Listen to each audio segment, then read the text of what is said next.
Om Swastiastu. Perkenalkan, nama saya Niputu Evi Nalinggayoni. NIM saya 19110110094.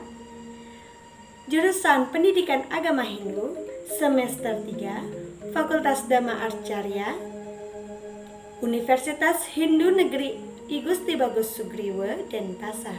Di sini saya akan memaparkan materi yang saya akan jelaskan ke kalian semua dalam lewat video ini. Jadi, silakan simak dan tonton terus video saya dan jangan lupa untuk like dan subscribe. Hai, di sini saya akan menjelaskan sebuah materi yang akan saya bawakan di dalam video ini yang berjudul Peran Pemangku Umat Hindu dalam Kehidupan Masyarakat yang ada di pelajaran Psikologi Agama dengan dosen pengampu saya yaitu Ida Ayu Adi Armini, SAG MAG. Hai, di sini saya akan menjelaskan peran pemangku umat Hindu dalam kehidupan masyarakat. Sebelum itu, apakah ada yang sudah tahu apa itu peran pemangku dalam kehidupan masyarakat dalam umat Hindu? Sebelum saya melanjutkan, saya akan bertanya kepada kalian, apa itu peran pemangku? Oke, itu benar sekali. Peran pemangku itu sangat penting dalam kehidupan kita atau sangat penting dalam kehidupan umat Hindu yang ada di Bali. Karena peran pemangku itu sangat diperlukan di saat kita melakukan persembahyangan di pura, baik itu di Merajan, di pura besar atau di pura desa, itu sangat penting jika adanya pemangku.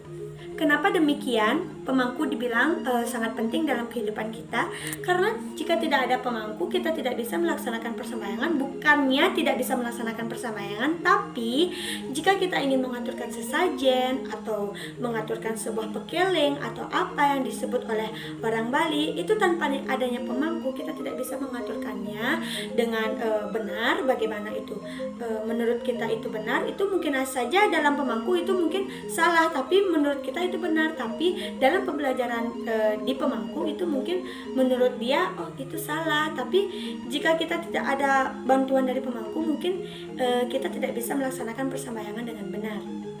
Mungkin menurut saya seperti itu. Tapi menurut kalian bagaimana? Peran pemangku itu mungkin bagi saya itu sangat penting. Di saat saya akan melaksanakan persembahyangan di pura, itu kita pasti mengaturkan sebuah sesajen atau kita akan melaksanakan persembahyangan bersama teman-teman atau kerabat atau keluarga. Itu pemangku yang akan mengatur kita bagaimana kita akan melakukan persembahyangan, bagaimana kita harus beraturan, dan dimana kebanyakan di era sekarang orang sembahyang itu asal datang dan tidak bawa apa-apa, atau bisa dibilang datang ke pura dengan tangan kosong. Itu tidak membawa sebuah canang, itu tidak akan mengaturkan sebuah canang di pura, atau tidak membawa canang untuk persembahyangan. Itu sebenarnya contoh yang menurut saya itu nggak baik ya. Karena di mana pemangku itu sudah menjelaskan kita itu ke pura itu untuk sembahyang, bukan untuk bergaya, ya kan. Pemangku menjelaskan bahwa kita itu sangat penting untuk melakukan persembahyangan karena menurut keyakinannya dengan kita melaksanakan persembahyangan kita akan merasakan hidup tenang, sejahtera, akan sehat, akan dilindungi Tuhan, ya kan? Menurut kalian bagaimana? Seperti saya jelaskan tadi, jika kalian ke pura itu harus membawa sebuah canang atau sebuah bunga lepas untuk melakukan persembahyangan, dan sampai di sana peran pemangku itu pasti akan muncul seketika, yaitu dengan mengatur kita dalam persembahyangan. Silakan berdiri di sini atau silakan duduk di sebelah sini, tidak boleh duduk sebelah sini. Kalau jika mau mengaturkan sesajen atau sebuah canang, silakan di sini atau di sebelah sana. Kan peran pemangku itu seperti itu. Menurut saya itu seperti itu peran pemangku. Dia tuh menunjukkan suatu arahan yang benar. Jika persembahyangan itu seperti ini, kalau mau mengaturkan sesajen seperti ini gitu. Jadi menurut saya seperti itu. Dan saya membaca sebuah di Google atau sebuah buku, rata-rata itu peran pemangku itu memang seperti itu. Dia itu mengarahkan kita atau mengatur kita dalam melaksanakan persembahyangan di dalam sebuah pura. Itu mengatur kita bagaimana tempat duduk kita, di mana kita duduk, untuk di mana kita mengaturkan sesajen, bagaimana persembahyangan kita dimulai, apa saja yang harus dibawa. Jadi seperti itu. Jadi kesimpulannya yaitu akan saya jelaskan di akhir video ini. Jadi peran pemangku itu sekilas saya tahu hanya seperti itu. Karena peran pemangku itu di masing-masing tempatnya itu ada peran pemangku itu mungkin ada yang berbeda daripada saya, tapi dari sebagian besar peran pemangku itu seperti itu. Contohnya yang seperti tadi yang saya jelaskan itu mengantarkan kita, bagaimana kita melaksanakan persembahyangan, bagaimana kita mengaturkan sesajen, di mana saatnya kita duduk, yang di mana saatnya kita tidak bisa duduk, tidak boleh duduk atau tidak boleh sembahyang di sebelah sini, sebelah situ. Itu adalah peran pemangku yang akan menjalankan semua itu.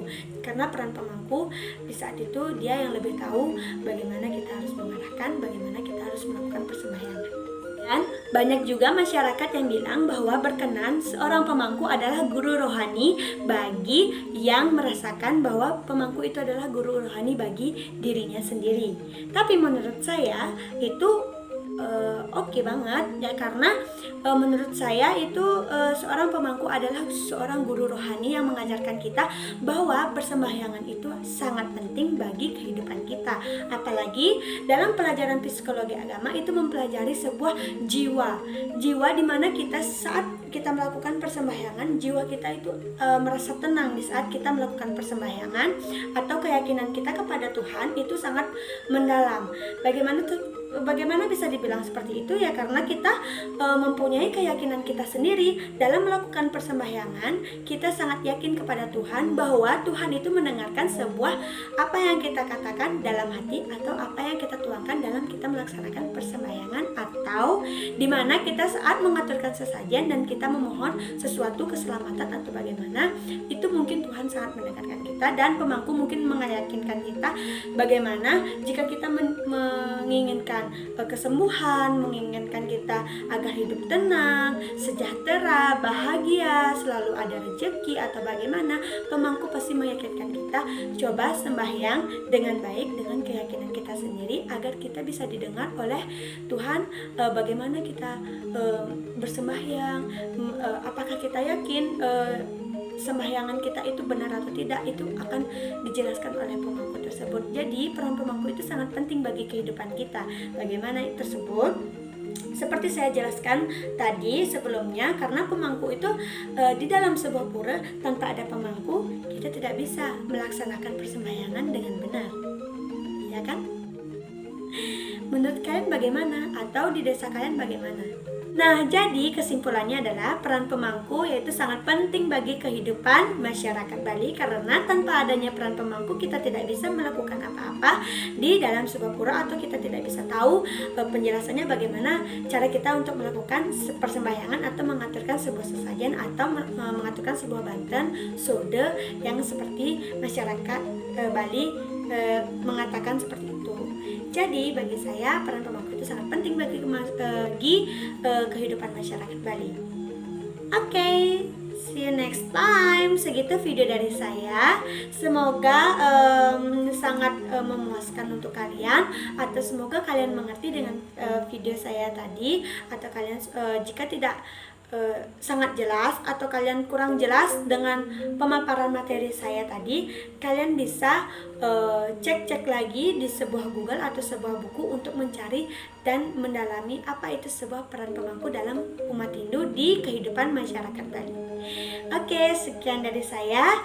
Om Santi Santi Santi Om.